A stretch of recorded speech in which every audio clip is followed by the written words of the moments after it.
Dust clung to Jed's eye. Jed stung like a second skin. The Arizona sun beat down on him, relentless and unforgiving, as he surveyed the skeletal remains of the stagecoach. Twisted metal, splintered wood, and a fake, rust-colored stain on the parched earth.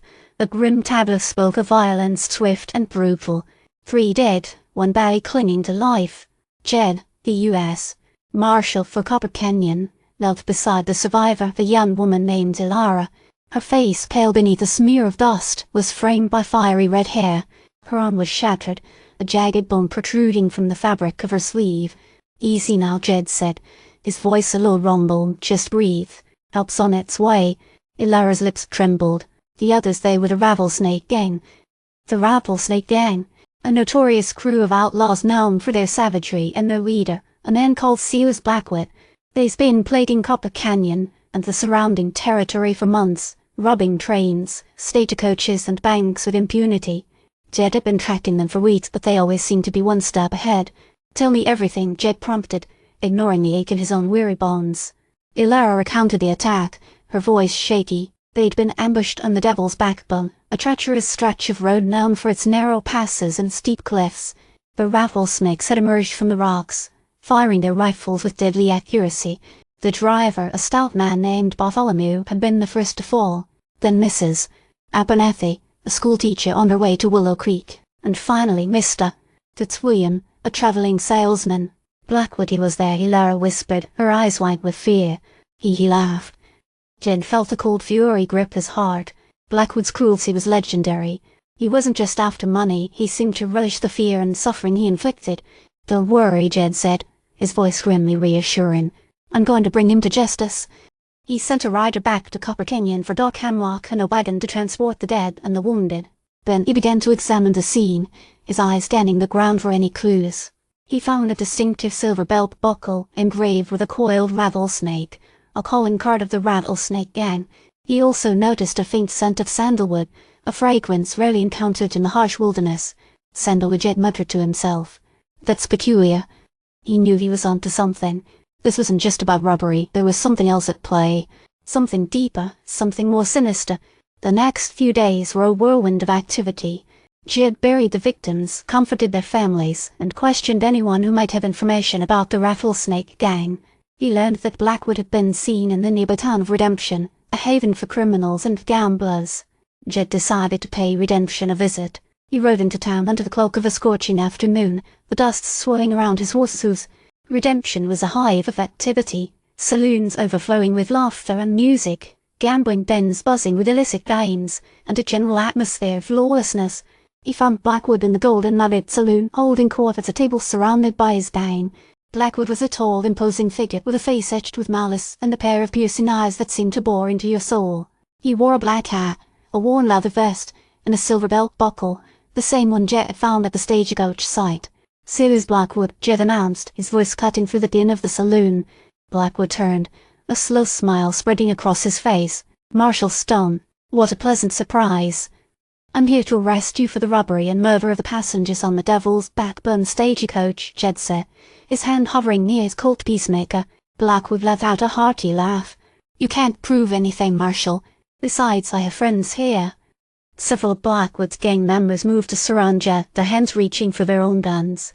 But Jed was faster. He drew his Colt and fired, sending 2 of the gang members sprawling to the floor. A chaotic gunfight erupted, the saloon exploding with gunfire and shouting. Jed fought his way through the melee, dispatching gang members with deadly precision. He was a whirlwind of violence, his years of experience and training evident in every move. But Blackwood was a skilled fighter as well, dodging Jed's attacks and returning fire with equal accuracy. The fight spilled out onto the street, the townspeople scattering in terror. Jed managed to corner Blackwood near the town's livery stable. They exchanged a volley of shots, the air thick with the smell of gunpowder. Jed saw an opening and fired, the bullet finding its mark in Blackwood's shoulder. Blackwood stumbled backward, clutching his wound. Jed stepped forward, his Colt trained on the outlaw's chest. "It's over, Blackwood."